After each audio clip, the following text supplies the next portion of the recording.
મિત્રો નમસ્કાર, સ્વાગત છે તમારું અમારી ચેનલ સ્વાસ્થ્ય જાણકારી. મિત્રો, જો તમે ચેનલમાં નવા છો તો ચેનલને અત્યારે જ સબસ્ક્રાઇબ કરજો, જેથી તમને અમારા નવા વિડીયોની માહિતી મળતી રહે. મિત્રો, પરિણીત સ્ત્રી નહાયા વગર આ 3 કામ કરે તો એનો પતિ છે હંમેશા દેવામાં ડૂબેલો રહેશે. મિત્રો, વિડીયોમાં આગળ વધતા પહેલા જો તમે ઈચ્છતા હો કે મહાદેવની કૃપા તમારી પર સદા બની રહે તો વિડીયોને લાઈક કરીને કોમેન્ટ બોક્સમાં એકવાર સાચા મનથી મહાદેવ હર હર મહાદેવ જરૂર લખજો.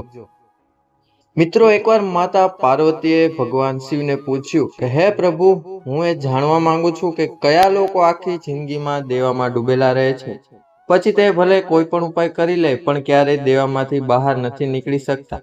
ભગવાન શિવ કહે છે કે હે પાર્વતીજી, હું તમને તમારા પ્રશ્નનો ઉત્તર દેતા પહેલા હું તમને એક નાની એવી કથા સંભળાવવા જઈ રહ્યો છું. પછી તમને આ કથાના માધ્યમથી આનો ઉત્તર મળી જશે. જે મહિલાઓ નહાયા વગર આ 3 કામ કરે છે તેનો પતિ એ જીવનભર દેવામાં ડૂબેલો રહે છે અને એ ઘરમાં ક્યારેય પણ લક્ષ્મીનો વાસ નથી રહેતો અને લક્ષ્મીજી તે ઘરમાં ક્યારેય નથી આવતા. પછી માતા પાર્વતી કહે છે કે ઠીક છે પ્રભુજી, તમે કથામાં આગળ વધો, હું તમારી કથાને ધ્યાનથી સાંભળીશ.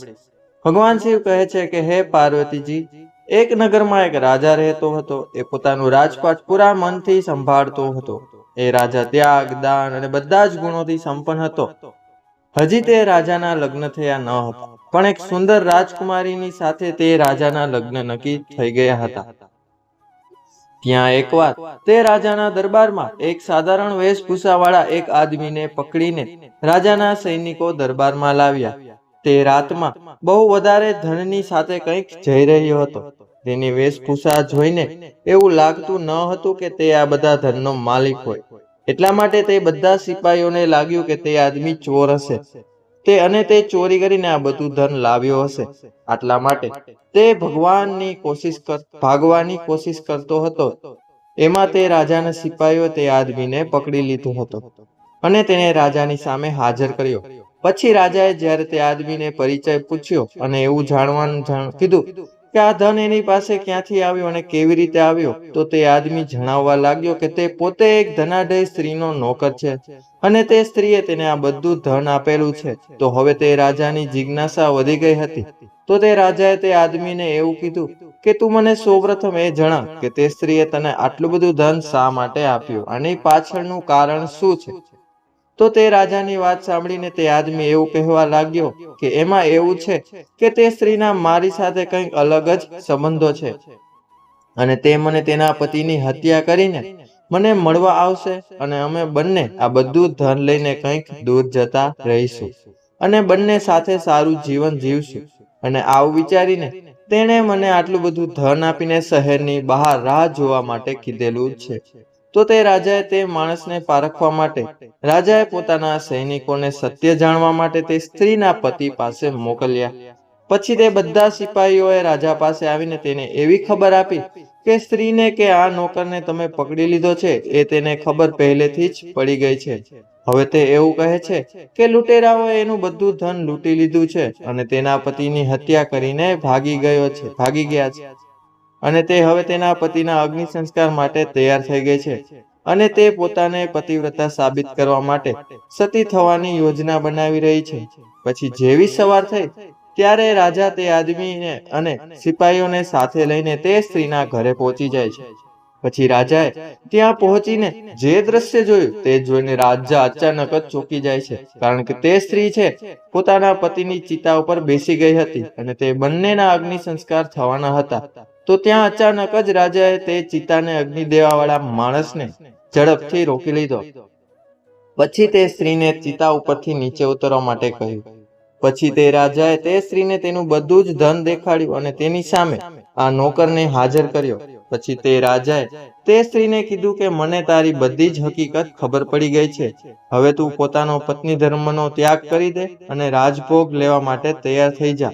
તો અચાનક જ તે સ્ત્રી રાજાની વાત સાંભળીને થોડીક વાર તો ડરવા લાગી, પણ તે થોડી વાર પછી એવું બોલી કે હે રાજન, તમે મારા ચરિત્ર ઉપર આંગળી ઉઠાવતા પહેલા તમારે તમારી રાણીના ખબર પૂછવા જોઈએ કે જે કાલે જ તે કોઈની સાથે લગ્ન કરીને તે મહેલમાં આવી છે અને પછી આટલું બોલીને તે ચરિત્રહીન જે સ્ત્રી હતી તે એકદમ કૂદીને તેના પતિની ચિતા ઉપર બેસીને આગ લગાવીને તે સતી થઈ ગઈ.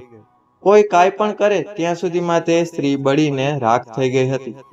પછી રાજાએ તે સિપાહીઓની સાથે પાછા પોતાના મહેલમાં આવી ગયા, પણ તે રાજાને હજી તે સ્ત્રીના અંતિમ શબ્દો હજી તેને સતાવી રહ્યા હતા. કારણ કે તે સ્ત્રીએ તે રાજાને એવું કીધું હતું કે હે રાજા, તું મારા ચરિત્ર ઉપર આંગળી ઉઠાવે છે એના પહેલા તું તારી રાણીના ખબર પૂછી લે. આ શબ્દો રાજાના મનમાં ખૂંચી રહ્યા હતા. આ અંતિમ શબ્દોને વિચારીને રાજાએ હવે તેની નાની રાણીની ઉપર હવે નજર રાખવાનું શરૂ કરી દીધું હતું. ભગવાન શિવ કહે છે કે પાર્વતીજી, અહીંયા તો રાજાએ પોતાની રાણી ઉપર નજર રાખવાનું શરૂ કરી દીધું હતું. ત્યાં અચાનક આ રાજાના મહેલો ઉપર દુશ્મને હુમલો કરી દીધો હતો અને તે રાજાનો બધો જ ખજાનો લૂંટીને જતા રહ્યા હતા. કે આનાથી રાજા છે એ રાજા સાવ કંગાળ થયો ગયો હતો અને તે હવે એક એક પૈસા માટે આજુબાજુ ભટકવા લાગ્યો અને પછી બીજા રાજાઓની પાસે ઉછીના પૈસા લઈને પોતાનું ગુજરાન ચલાવવા લાગ્યો. આ બાજુ રાજા છે એ રાણીને લઈને બહુ ચિંતામાં રહેતો હતો કે તેની રાણી રાતમાં ક્યાં જતી હશે. આ બધું વિચારીને રાજા તેના મહેલની અને તેના બધા લોકોની દેખભાળ કરી શકતો ન હતો અને તે દિવસ રાત તેની રાણીના વિશે વિચારતો હતો. મિત્રો, ભગવાન શિવ કહે છે કે હે પાર્વતીજી, એક રાતે રાણી છે એ રાજાને સૂતા જોઈને ઉઠી અને પાછળના દરવાજેથી મહેલની બહાર નીકળી ગઈ. ત્યાં અચાનક રાજા પણ છુપી રીતે જાગીને તે રાણીનો પીછો કરવા લાગ્યા. પછી તે રાણી છે એ થોડુંક ચાલીને એક સાધુની પાસે પહોંચી. ત્યાં તે સાધુએ તે રાણીને જોઈ તો તે સાધુ પણ ઊભા થઈ ગયા હતા અને તે રાણીને લઈને ત્યાં એક બાજુના ઝૂંપડામાં તે બંને જતા રહ્યા અને પછી તે રાજાએ તે ઝૂંપડીમાં જઈને જોયું તો જોઈને રાજા ચોંકી ગયા હતા. આ વસ્તુ તેનાથી સહન થઈ શકતી ન હતી, કારણ કે તે રાણી છે એ નિર્વસ્ત્ર બનીને તે સાધુને આલિંગન આપવા લાગી અને તે બંને પતિ પત્નીની જેમ પોતાની બધી મર્યાદાઓ ઓળગી લીધી હતી.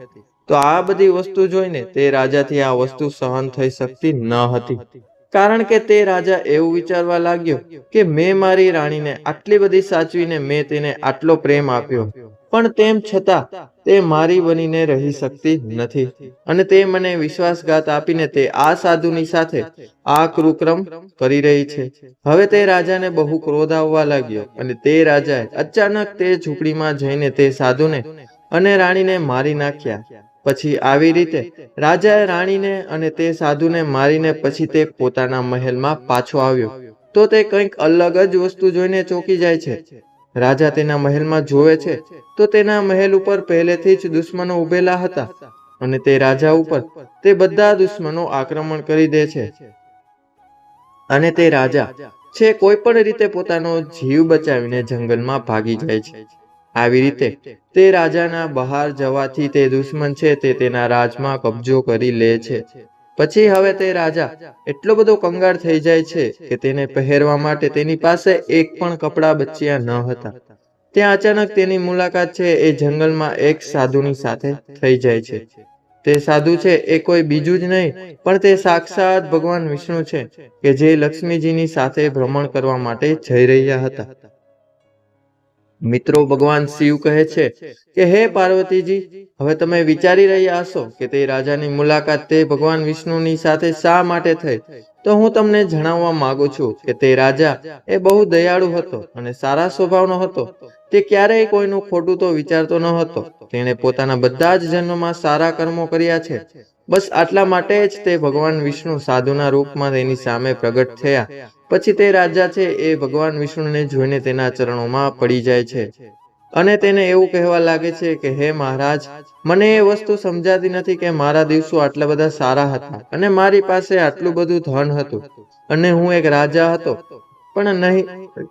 પણ મારી સાથે આ બધું શું થઈ રહ્યું છે? હું સાવ કંગાળ બની ગયો છું. જ્યારથી મારા લગ્ન થયા છે ત્યારથી મારી સાથે બીજા રાજાઓનું બહુ વધારે દેવું થઈ ગયું છે અને અત્યારે મારું આખું રાજ્ય પણ જતું રહ્યું છે અને મારી રાણી પણ મને દગો આપીને જતી રહી છે. તો પ્રભુજી, હું એ જાણવા માંગુ છું કે મારી સાથે આવું શા માટે થઈ રહ્યું છે. મેં તો કોઈનું કંઈ ખરાબ નથી કર્યું અને મેં કોઈનું ખરાબ વિચાર્યું પણ નથી. હું તો હંમેશા મારા દરબારના લોકોની સેવા કરતો આવ્યો છું. મેં ભૂખ્યા રોટલો જમાડ્યો છે. આ રીતે મેં હંમેશા સત્કર્મો જ કર્યા છે. તો ભગવાન વિષ્ણુ કહે છે કે એ રાજન, આમાં વાંક તારો નથી. તારા સારા કર્મોના લીધે જ તને આ રાજપાટનું સિંહાસન મળ્યું હતું. પણ તે જ્યારથી લગ્ન કર્યા અને જ્યારથી રાણી તારા ઘરમાં આવી અને ત્યારથી જ તે રાણી છે એ રોજ નાહ્યા વગર 3 કામ કરતી હતી. અને તે અત્યાર સુધી પણ તે નાહ્યા વગર જ આ 3 કામ કરતી હતી. તું હંમેશા ધ્યાન રાખજે કે જે સ્ત્રી નાહ્યા વગર આ 3 કામ કરે છે એનો પતિ છે એ ભલે ગમે તેટલો સત્યના રસ્તા ઉપર ચાલવા વાળો હોય, પણ તેમાં કોઈનો કોઈ દોષ જરૂર લાગી જાય છે અને તે આખું જીવન છે એ દેવામાં જ ડૂબેલું રહે છે. તો હવે હું તમને જણાવું છું કે આ 3 કામ કયા છે કે જે સ્ત્રીએ નાહ્યા વગર ક્યારેય પણ કરવા ન જોઈએ. અને તારી રાણી છે એ નાહ્યા વગર જ આ 3 કામ કરતી હતી કે જેના લીધે તું આજે લેણામાં ડૂબી ગયો છે અને તારું બનાવેલું ઘર, આટલો સારો મહેલ હતો, એ પણ જતો રહ્યો છે. તો મિત્રો, ભગવાન વિષ્ણુ તેને કહે છે કે હે રાજન, પહેલું કામ તો એ છે કે જે સ્ત્રીઓએ નાહ્યા વગર ક્યારે પણ આ 3 કામ ના કરવા જોઈએ. સ્ત્રીઓએ નાહ્યા વગર ક્યારેય પણ પોતાના શેથામાં સિંદૂર ન પૂરવું જોઈએ. કારણ કે મિત્રો, વાસ્તુશાસ્ત્ર મુજબ સિંદૂરને લઈને પણ કેટલાક નિયમો જણાવ્યા છે. જો તેને ન જુઓ તો મોટું નુકસાન થઈ શકે છે. પરિણીત મહિલાઓ માટે આ નિયમોને ધ્યાનમાં રાખવો જરૂરી છે. હિન્દુ ધર્મમાં પરિણીત મહિલાઓના શૃંગારમાં સિંદૂરનું ખાસ મહત્વ છે. માત્ર શેથામાં જ સિંદૂરનું ખાસ મહત્વ છે કે માંગ સિંદૂરમાં ભરવા માત્રથી જ પતિની ઉંમર લાંબી થતી રહે છે. પણ વાસ્તુમાં કેટલાક નિયમો જણાવ્યા છે. હિન્દુ ધર્મમાં સિંદૂરનું ખાસ મહત્વ છે. શેથામાં સિંદૂર પતિની દીર્ઘાયુ માટે ભરાય છે. માન્યતા છે કે શેથા ભરવાથી પતિ પર આવતા સંકટને ટાળી શકાય છે અને તે દેવામાં ડૂબતો નથી. એવું પણ માનવામાં આવે છે કે પરિણીત મહિલાઓને શેથાની વચ્ચે સિંદૂર લગાવવું જોઈએ, તેમજ બીજી મહિલાઓનું સિંદૂર ક્યારેય પણ શેથામાં ન ભરવું જોઈએ. તમે આવું કરો છો તો તેનાથી પતિને આર્થિક સમસ્યાનો સામનો કરવો પડી શકે છે. કોઈ બીજાનું સિંદૂર તમારી માંગમાં લગાવવું અશુભ ગણાય છે. હંમેશા મહિલાઓને જોયું છે કે સવારે સ્નાન કર્યા પહેલા તે શૃંગાર કરે છે, આંખમાં કાજળ લગાવે છે, બંગડીઓ પહેરે છે અને નાહ્યા વગર જ ચાંદલો અને સિંદૂર લગાવે છે. પણ સિંદૂર લગાવતા સમયે આ વાતની કાળજી રાખવી કે નાહ્યા પહેલા ભૂલીને પણ સિંદૂર ન લગાવવો. આવું કરવાથી ઘરની સુખ શાંતિ જતી રહે છે અને વ્યક્તિના મનમાં ઘણા ખરાબ વિચાર આવવા લાગે છે. નાહ્યા પછી જ માંગમાં સિંદૂર ભરવો જોઈએ. બીજું કામ એ છે કે જ્યારે પોતાનો પતિ છે એ પરદેશમાં હોય તો તે પત્નીએ ક્યારે પણ તેના પતિ વગર શૃંગાર ન કરવો જોઈએ. અને એની સાથે જ ત્રીજું કામ એ છે કે એક સ્ત્રીએ હંમેશા તેના પતિવ્રતા ધર્મનું પાલન કરવું જોઈએ. જે સ્ત્રી છે પતિવ્રતા ધર્મનું પાલન નથી કરતી તો તે ચરિત્રહીન થઈ જાય છે. તે સ્ત્રીના ઘરમાં લક્ષ્મીનો વાસ નથી રહેતો. તેમજ એક પરિણીત સ્ત્રીએ પોતાના બેડ ઉપર ક્યારેય જમણી બાજુ ના સૂવું જોઈએ.